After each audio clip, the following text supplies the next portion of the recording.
Hello friends, എല്ലാവർക്കും നമസ്കാരം. നിങ്ങളേവരും കാത്തിരിക്കുന്ന ഗൗതമിൻ്റെയും നന്ദയുടെയും നാളത്തെ വിശേഷത്തിലേക്ക് എല്ലാ കൂട്ടുകാർക്കും സ്വാഗതം. എല്ലാവർക്കും നല്ലൊരു ശുഭരാത്രിയൊക്കെ നേർന്നുകൊണ്ട് നമുക്ക് നാളത്തെ വിശേഷത്തിലേക്ക് കിടക്കാം.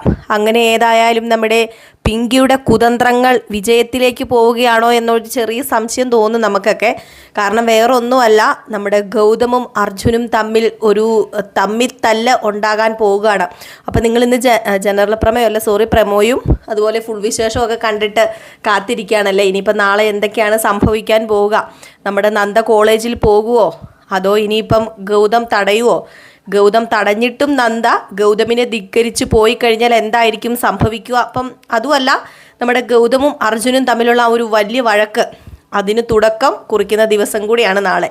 അപ്പോൾ ഏതായാലും പറഞ്ഞു ബോറാക്കുന്നില്ല, നാളെ എന്താണ് നടക്കാൻ പോകുന്നതെന്ന് നമുക്ക് കേൾക്കാം അല്ലേ. അപ്പം ലാസ്റ്റ് സീനായിട്ട് കണ്ടത് വേറൊന്നുമല്ല, പിങ്കി ആവശ്യത്തിലേറെ കുത്തിത്തിരിപ്പുകൾ ഇങ്ങനെ ഉണ്ടാക്കിക്കൊണ്ടിരിക്കുകയാണ്. ഞാനും അർജുനും ഒന്നായതിൻ്റെ സന്തോഷമാണ് ഒന്നായതിൻ്റെ അസൂയാണ് അവൾക്ക്. ഞാൻ സന്തോഷിക്കുന്ന അവൾക്ക് ഇഷ്ടമല്ല, അത് കാണാൻ അവൾക്ക് താല്പര്യമില്ല. അവളുടെ മനസ്സ് നിറയെ ദുഷിച്ച മനസ്സാണ്, കുശുമ്പാണ്, അസൂയാണെന്നൊക്കെ പറഞ്ഞപ്പോഴത്തേക്ക് നിർത്തുന്നുണ്ടോ എന്ന് ചോദിച്ചുകൊണ്ട് നമ്മുടെ അർജുൻ പിങ്കിയുടെ മുന്നിലേക്ക് വന്നിട്ട്, മതി സംസാരിച്ചത്. അല്ല, നീ എന്തറിഞ്ഞിട്ടാ ഈ കാര്യങ്ങളൊക്കെ നീ പറയുന്നത്? ഞാനൊരു കാര്യം പറയട്ടെ, അങ്ങനെ കുശുമ്പും അസൂയൊക്കെ ഉണ്ടെന്ന് എനിക്ക് തോന്നിയിട്ടില്ല. നന്ദേടത്തി എന്ന് ഞാൻ വിളിക്കുന്നില്ല, നന്ദ എങ്ങനെയുള്ളവളാണെന്നും അതുപോലെ തന്നെ നന്ദ ഈ കുടുംബത്തെ സ്നേഹിക്കുന്നുണ്ടോ ഇല്ലയോ, കുശുമ്പുള്ളവളാണോ അസൂയുള്ളവളാണോ എന്നൊക്കെ എനിക്ക് നന്നായിട്ട് അറിയാവുന്നത് തന്നെയാണ്. 1-2 ദിവസം കൊണ്ടാണെങ്കിലും ഞാൻ പരിചയപ്പെട്ടപ്പോൾ തന്നെ എനിക്ക് നന്ദേടത്തിയുടെ മനസ്സ് എനിക്ക് നന്നായിട്ടറിയാം. ഞാൻ ഏടത്തി എന്ന് വിളിക്കുകയോ നന്ദ എന്ന് വിളിക്കുകയോ അതൊക്കെ പോട്ടെ, പക്ഷെ നീ ബഹുമാനം കൊടുക്കേണ്ടവർക്ക് ബഹുമാനം കൊടുക്കണം. പ്രായം കൊണ്ടല്ല, സ്ഥാനം കൊണ്ട് നിന്റെ മൂത്തയാളാണ് നന്ദ. നീ ഇനി നന്ദ എന്ന് വിളിക്കരുത്, നന്ദേടത്തി എന്ന് മാത്രമേ വിളിക്കാൻ പാടുള്ളൂ എന്നിങ്ങനെ പറഞ്ഞു. അത് കഴിഞ്ഞിട്ട് ഗൗതമിനോട് ചോദിച്ചു, അല്ല ഏട്ടൻ എന്ത് പരിപാടി ഈ കാണിക്കുന്നത്? ഏടത്തിക്ക് ഇനിയിപ്പം കോളേജിൽ പോകണമെങ്കിൽ പോട്ടെ, അതിനിപ്പോൾ എന്താ പ്രശ്നം ഇരിക്കുന്നത്? ഏട്ടത്തി ഇല്ലെന്ന് ഓർത്തുകൊണ്ട് ഇവിടുത്തെ ഫംഗ്ഷൻ നടക്കാതെ ഒന്നും ഇരിക്കുന്നില്ലല്ലോ. നിങ്ങളെല്ലാവരും കൂടെ ഏടത്തി ഇവിടെ വേണം എന്ന് പറഞ്ഞ് നിർബന്ധം പിടിക്കുന്നത് എന്തിനാ? ഏടത്തിക്ക് അറിയാലോ, പഠിക്കാനും കാര്യങ്ങളൊക്കെ കാണും. MBBS പഠിക്കുന്ന ഒരു കുട്ടിക്ക് എത്രമാത്രം പഠിക്കാനുണ്ടെന്നും സെമിനാറിൽ പങ്കെടുക്കണമെന്നും ഞാൻ നിങ്ങൾക്ക് പറഞ്ഞു തരേണ്ട കാര്യമില്ലല്ലോ. ഇവിടെ നിൽക്കുന്നവരൊക്കെ അത്യാവശ്യം അറിവുള്ളവർ തന്നെയാണല്ലോ. പ്രത്യേകിച്ച് എൻ്റെ ഏട്ടൻ്റെ വായിൽ നിന്ന് ഇതൊക്കെ എന്തിനാ ഏട്ട ഇങ്ങനെയൊക്കെ പറയുന്നത്? നിങ്ങൾ രണ്ടും നല്ലതുപോലെ ജീവിക്കുന്നത് കാണാനല്ലേ എനിക്കിഷ്ടം. ഞാൻ അതല്ലേ ആഗ്രഹിക്കുന്നത്. എൻ്റെ വിവാഹ ജീവിതം നല്ലതാകാൻ വേണ്ടി ഇവിടെ പലതും ത്യജിച്ച് നിൽക്കുന്നവരാ നിങ്ങളൊക്കെ. നിങ്ങൾ ഒരിക്കലും ഇങ്ങനെ അടിച്ചു പിരിഞ്ഞിരിക്കുകയോ അതുപോലെ തന്നെ പരസ്പരം ചേരാതെ അങ്ങോട്ടും ഇങ്ങോട്ടും വഴക്കൊക്കെ ഉണ്ടാക്കുന്നത് കാണുമ്പോൾ എനിക്ക് കുറച്ച് സങ്കടമുണ്ട്. ഏതായാലും ഞാൻ നന്ദേടത്തിനെ പോയി വിളിച്ചുകൊണ്ട് വരാമെന്ന് പറയുമ്പോഴത്തേക്കും ഗൗതം പറഞ്ഞു, അവളെ വിളിച്ചുകൊണ്ട് വന്നിട്ട് കാര്യമില്ല, അവളെ ഞാനിവിടെ പൂട്ടിയിട്ടേക്കുക, താക്കോൽ എൻ്റെ കയ്യിലാന്ന് പറഞ്ഞു. താക്കോല് ഏട്ടൻ്റെ കയ്യിലോ? പൂട്ടിയിടാനോ? എന്താ ഈ പറയുന്നത്? അല്ല, പൂട്ടിയിടാൻ മാത്രം വല്ല പട്ടിയോ അങ്ങനെ എന്തെങ്കിലും ആണോ? ഒരു മനുഷ്യൻ്റെ വില കൽപ്പിക്കണ്ടേ നിങ്ങൾ?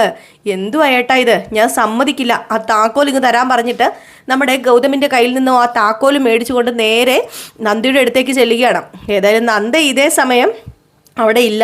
നന്ദ അവിടുത്തെ ആ ഒരു ബാൽക്കണിയുടെ വാതിലൂടെ വെളിയിലേക്ക് വന്നായിരുന്നു കേട്ടോ.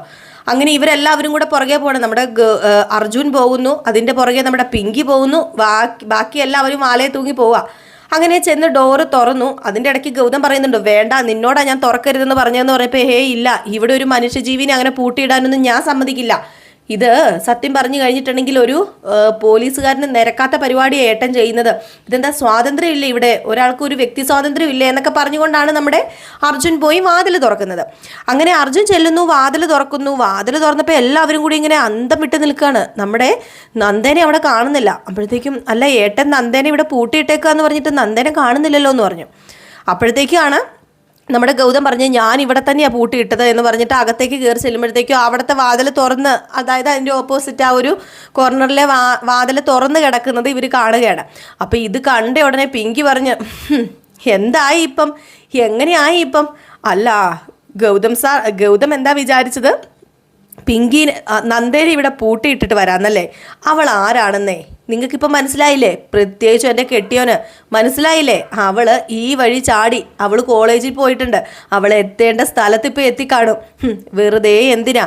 അവൾക്കിതൊന്നും കണ്ടു നിൽക്കാനുള്ള ശേഷിയില്ല, അതും കൊണ്ടാണ് അവൾ പോയതെന്ന് പറഞ്ഞപ്പം നമ്മുടെ മോഹിനിയും പറഞ്ഞു, അയ്യോ എന്നാലും ഗൗതം പൂട്ടിയിട്ട് അവള് ഇത്രയ്ക്ക് ധിക്കാരിയായിട്ടല്ലേ അവൾ ഇറങ്ങിപ്പോയത് എന്ന് പറഞ്ഞപ്പോഴത്തേക്ക് നമ്മുടെ അരുന്ധതി ഇങ്ങോട്ട് വന്നിട്ട്, അത്രയ്ക്കായല്ലേ, അവൾ ഇങ്ങോട്ട് വരട്ടെ, ഇവിടെ ഒരു ചടങ്ങ് നടക്കുമ്പം അത്രയ്ക്ക് ധിക്കാരം കാണിച്ച് അവൾ പോകുന്നോ? അവളിങ്ങ് വരട്ടെ, ഈ വീട്ടിൽ കയറ്റണോ വേണ്ടോ എന്നൊക്കെ ഞാൻ തീരുമാനിക്കാന്നൊക്കെ പറഞ്ഞപ്പോഴത്തേക്കുമാണ് പെട്ടെന്ന് പുറകിൽ നിന്ന് നമ്മുടെ നന്ദ വന്നിട്ട് പെട്ടെന്ന് വിളിക്കുന്നത്. ഇവരെ വിളിച്ചതും പെട്ടെന്ന് തിരിഞ്ഞു നോക്കി. ഇവർ തിരിഞ്ഞു നോക്കി കഴിയുമ്പോഴത്തേക്കും നമ്മുടെ നന്ദ വെളിയിൽ നിൽക്കുന്നു.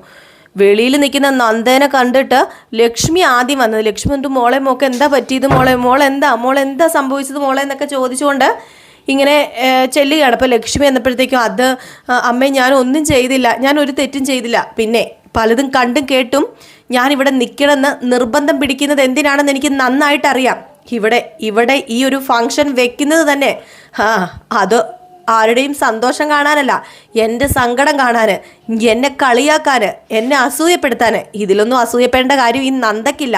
പ്രത്യേകിച്ച് ഞാൻ പിങ്കിയോട് തന്നെയാണ് പറയുന്നതെന്ന് പറഞ്ഞു. അപ്പോൾ പിങ്കി പറഞ്ഞു, അതിന് നന്ദ ഞാൻ നിന്നെ എന്താ നന്ദ ചെയ്തത്?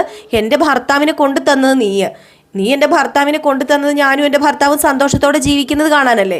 ഇപ്പം ഞങ്ങൾ വലിയ സന്തോഷത്തോടെ കൂടി ജീവിക്കുന്നു. അതിന് തുടക്കം കുറിച്ചുകൊണ്ട് ഇന്നൊരു ചെറിയ ഫംഗ്ഷൻ ഇവിടെ വെച്ചു. അതിൽ നീ എന്തിനാ വിഷമിക്കുന്നത്? ഇതിനാ ഞാൻ പറഞ്ഞത്, അസൂയയ്ക്കും കുശുമ്പിനും ഒന്നും മരുന്നില്ലെന്ന്. എന്തിനാ നന്ദേ നീ ഇങ്ങനെ അസൂയപ്പെടുന്നത്? നീയും നിൻ്റെ ഭർത്താവും ഏതു നേരവും വഴക്കും അടിയൊക്കെ ആണെന്നും പറഞ്ഞുകൊണ്ട് എനിക്ക് എൻ്റെ ഭർത്താവിനെ സ്നേഹിച്ചൂടെ, ഞങ്ങൾക്ക് ഒരുമിച്ച് ജീവിച്ചൂടെ എന്നൊക്കെ ചോദിക്കുകയാണ്. ഈ ചോദ്യം കേട്ട് കഴിഞ്ഞപ്പോഴത്തേക്ക് നമ്മുടെ ഗൗതം വന്നിട്ട് പറഞ്ഞു, അല്ല നന്ദേ നീ ഇവിടുന്ന് പോവില്ല എന്ന് പറഞ്ഞാൽ ഇന്ന് പോവില്ല.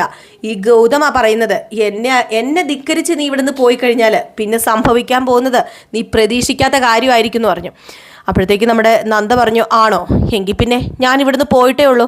എനിക്ക് ആരുടെയും അടിമയെപ്പോലെ ഇവിടെ കിടക്കേണ്ട ഒരു കാര്യമില്ല. ഞാൻ പോകുന്നു പറഞ്ഞപ്പോഴത്തേക്ക് നമ്മുടെ ഗൗതം കൈയെടുത്തൊരു ഒറ്റ ഓങ്ങാൻ തുടങ്ങി കേട്ടോ. അതായത് അടിക്കാൻ വേണ്ടി തന്നെ വന്നാണ്, ഒരു ഒറ്റ അടി അടിക്കാൻ വന്നതും പെട്ടെന്ന് കയറി അങ്ങോട്ട് അർജുൻ കൈ പിടിച്ചിട്ട്, എന്താ ഏട്ടാ ഈ കാണിക്കുന്നത്? തൊട്ടു പോകരുതെന്ന് പറഞ്ഞപ്പം, എൻ്റെ ഭാര്യനെ തൊടരുത് എന്ന് പറയാൻ നീ ആരടാ? ഞങ്ങൾ തമ്മിൽ പല പ്രശ്നങ്ങളും ഉണ്ടാകും, ആ പ്രശ്നത്തിൻ്റെ ഇടയിൽ കയറി വരാൻ നീ ആര്? ഞങ്ങളാർക്കും ഞങ്ങളുടെ ഇതൊന്നും എഴുതി തന്നിട്ടൊന്നുമില്ലല്ലോ. ഞങ്ങൾ പ്രശ്നം ഉണ്ടാക്കും, ചിലപ്പം പ്രശ്നം ഉണ്ടാക്കാതെ ഇരിക്കും. അതിൻ്റെ ഇടയിൽ കയറി വരരുത്. ഇവളെൻ്റെ ഭാര്യയാണ്. ഇനിയിപ്പോൾ കരാറോ നിയമോ എന്തെങ്കിലും ആയിക്കോട്ടെ, ഏതായാലും ഞാനിപ്പോൾ ഇവളുടെ ഭർത്താവും ഇവളിപ്പോൾ എൻ്റെ ഭാര്യയുമാണ്. ആ നിലയ്ക്ക് ഞങ്ങൾ തമ്മിലൊരു പ്രശ്നം ഉണ്ടാകുമ്പം അതിൽ ആരും ഇടപെടുന്നത് എനിക്ക് ഇഷ്ടമല്ല എന്ന് പറഞ്ഞു. അപ്പോൾ അർജുൻ പറഞ്ഞു, ഏട്ടൻ എന്തൊക്കെയാണ് ഈ വിളിച്ചു പറയുന്നത്? പോട്ടെ, നന്ദയ്ക്ക് പോകുവാണെങ്കിൽ നന്ദ പൊക്കോട്ടെ, അതിനിപ്പോൾ ഒരു പ്രശ്നം ഞാൻ പറയുന്നില്ലല്ലോ. ഇപ്പം എനിക്ക് പ്രശ്നമില്ല, പിന്നെ എന്താ നന്ദ പോയാൽ ഇത്ര കുഴപ്പമിരിക്കുന്നതെന്ന് പറഞ്ഞപ്പോഴത്തേക്കും, പോകണ്ടെന്ന് പറഞ്ഞാൽ പോകണ്ട, അത്രയ്ക്ക് മാത്രമേ ഉള്ളൂ. നീ പറയുന്നതല്ല, ഞാൻ പറയുന്നത് എൻ്റെ ഭാര്യ കേൾക്കേണ്ടതെന്ന് പറഞ്ഞു. അങ്ങനെ സത്യം പറഞ്ഞു കഴിഞ്ഞിട്ടുണ്ടെങ്കിൽ അവിടെ അങ്ങോട്ടും ഇങ്ങോട്ടും ഒക്കെ തമ്മിത്തല്ലായി എന്ന് പറയാം. ഇതെല്ലാം കണ്ട് ആസ്വദിച്ച് നിൽക്കുന്ന നമ്മുടെ പിങ്കി വിചാരിച്ചത് എന്താണോ അത് പിങ്കി എടുക്കുക തന്നെ ചെയ്തു. ഏതായാലും പിങ്കി അതിനിടയിൽ നമ്മുടെ അർജുനോട് പറഞ്ഞു, നിങ്ങൾ എന്തിനാ ഈ കാര്യത്തിലൊക്കെ ഇടപെടാൻ പോകുന്നത്? അതുകൊണ്ടല്ലേ ഇപ്പം കണ്ടവരുടെ വായിലിരിക്കുന്നത് കേട്ടത്. അവർ തമ്മിലൊരു പ്രശ്നം ഉണ്ടെങ്കിൽ അത് അവർ പറഞ്ഞു തീർത്തോളും. അർജുൻ വെറുതെ അവരുടെ പ്രശ്നത്തിൽ കയറി ഇടപെടണമെന്ന് പറഞ്ഞപ്പം നിനക്കങ്ങനെ പറയാം, പക്ഷേ എനിക്കൊരു ജീവിതം ഉണ്ടാക്കി തന്നതേ ഈ നിൽക്കുന്ന നന്ദയാ. അതിന് എൻ്റെ ഏട്ടനും പങ്കുവഹിച്ചിട്ടുണ്ട്. എൻ്റെ ഏട്ടൻ പങ്കുവഹിച്ചിട്ടില്ലെന്ന് ഞാൻ പറയുന്നില്ല, പക്ഷെ നെറുകേട് കാണുമ്പം അത് നോക്കിക്കൊണ്ട് നിൽക്കാൻ ഈ അർജുൻ ശീലിച്ചിട്ടില്ല. അതുകൊണ്ട് തന്നെ ഈ കാണിക്കുന്ന നെറുകേട് തന്നെയാണ് ഏട്ടൻ നന്ദിയോട് കാണിക്കുന്ന ക്രൂരത.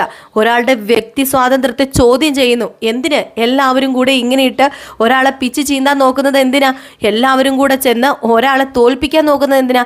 നന്ദയ്ക്ക് പോണെങ്കിൽ നന്ദ പൊക്കോട്ടെ, അതിനിവിടെ ഞങ്ങളുടെ ഒരു ഫംഗ്ഷനാണ് തടസ്സമെങ്കിൽ ഇന്ന് ഈ ഫംഗ്ഷൻ വേണ്ട, ഈ ഫംഗ്ഷൻ അങ്ങ് മാറ്റി വെച്ചേക്കാന്ന് പറയുമ്പോഴത്തേക്കും അരുന്ധതി ഇങ്ങ് വന്നിട്ട്, പിന്നെ ഫംഗ്ഷൻ മാറ്റി വെച്ചു, അതും ഇവക്ക് വേണ്ടി ഫംഗ്ഷൻ മാറ്റി വെക്കാൻ ഇവളാരാ? നേരത്തെ ഗൗതം പറഞ്ഞ പോലെ ഇവളിവിടുത്തെ ഗസ്റ്റ് ഒന്നും അല്ലല്ലോ. അല്ല ഇവിടെ ആരെങ്കിലും പ്രത്യേകമായിട്ട് ക്ഷണിച്ച ചീഫ് ഗസ്റ്റ് വല്ലതും ആണോ ഇവള്? അല്ലല്ലോ.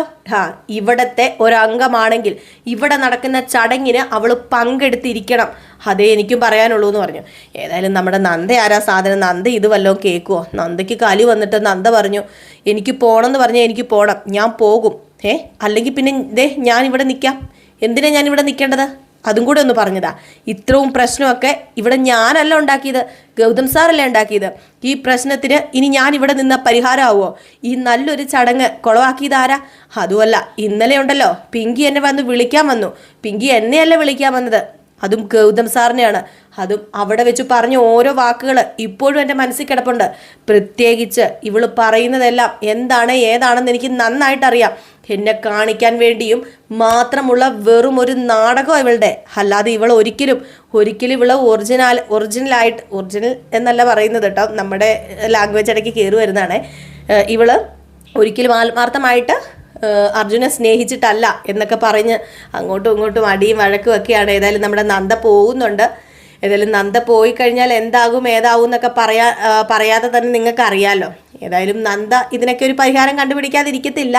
അങ്ങനെ വലിയ പ്രശ്നങ്ങളിലൂടെ തന്നെ കടന്നു പോയിക്കൊണ്ടിരിക്കുന്നു. അരുന്ധതിയും പിങ്കിയും സംസാരിക്കുന്നു. അരുന്ധതി പറയുന്നു മോളെ കലക്കി മോളെ, ഇതാ വേണ്ടത്, ഇത് തന്നെയാ മോളെ വേണ്ടത് എന്ന് പറഞ്ഞ് നമ്മുടെ അരുന്ധതി പിങ്കിക്ക് സപ്പോർട്ടായിട്ട് കൂടെ നിൽപ്പുണ്ട് കേട്ടോ. അപ്പോൾ ഇതൊക്കെ ചേർത്ത് ഒരു അടിപൊളി വിശേഷമാണ് നാളെ നമ്മൾ കാണാൻ പോകുന്നത്. മിസ് ചെയ്ത് കളയാതെ എല്ലാവരും കാണണേ. രാവിലെ ഫുൾ വിശേഷമായിട്ട് വരാം. അതുവരെ എല്ലാവർക്കും ടാറ്റാ ബൈ ബൈ.